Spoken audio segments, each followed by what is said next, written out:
జై మార్కండేయ జై జై మార్కండేయ జై జై మార్కండేయ జై పద్మశాలి మార్కండేయ భగవాన్ కి జై జై పద్మశాలి జై పద్మశాలి జై మార్కండేయ జై జై మార్కండేయ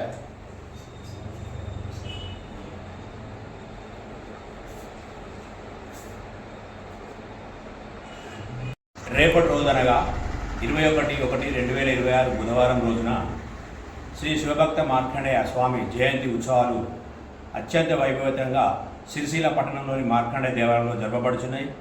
కావున సిరిసిల్ల పట్టణ ప్రజలు, కుల బాంధవులు, పరిసర ప్రాంత ప్రజలందరూ కూడా ఇట్టి కార్యక్రమంలో పాల్గొని దేవుని కృపకు పాత్రలు కాగాలని కోరుకుంటున్నాము.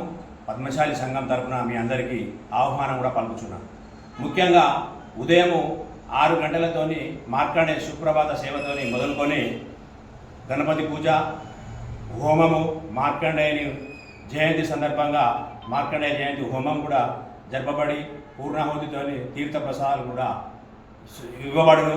కావున ఉదయం అందరూ 8 గంటల లోపల వచ్చేసి ఆ దేవుని పూజలో పాల్గొని ఆ దేవదేవుని ఆశీస్సులు పొందాలని సిరిసిల్ల పద్మశాలి కుల బాంధవులకు, పట్టణ ప్రజలందరికీ కూడా పేరు పేరున ధన్యవాదాలు తెలియజేస్తూ స్వాగతం పలుకుతున్నాను.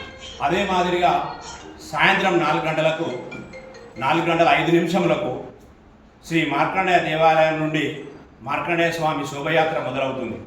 కాబట్టి పట్టణ ప్రజలందరూ కూడా ఇట్టి కార్యక్రమంలో కుటుంబ సమేతంగా తమ తమ విధులు ఉన్నా కూడా పక్కన పెట్టి ఆ దేవదేవుని ఆశీస్సుల కోసము ఒక 2 గంటలు సమయం కేటాయించి ఈ శోభయాత్రలో పాల్గొని ఆ దేవదేవుని కృపకు పాత్రలు కాగలరని మరొకసారి కుల బాంధవులకు, పట్టణ ప్రజలందరికీ కూడా ఆ దేవుని సన్నిధిలోకి అందరూ విచ్చేసి ఆ దేవుని సన్నిధిలో ఆ రథయాత్రలో పాల్గొని వారి పాత్రకు మీరందరూ కృతులు కావాలని, ఆ దేవదేవుని ఆశీస్సులు పొందాలని పద్మశాలి సంఘం తరఫున మరొకసారి మీ అందరికీ ధన్యవాదాలు తెలియజేస్తూ స్వాగతం.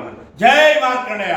జై 21వ తారీఖు బుధవారం రోజున శ్రీ మార్కండేయ జయంతి ఉన్నది కాబట్టి మన సిరిసిల్ల కుల బాంధవులు మరియు వివిధ వర్గాలు అందరూ వచ్చి పాల్గొనగలరని కోరుకుంటున్నాను. జై పద్మశాలి.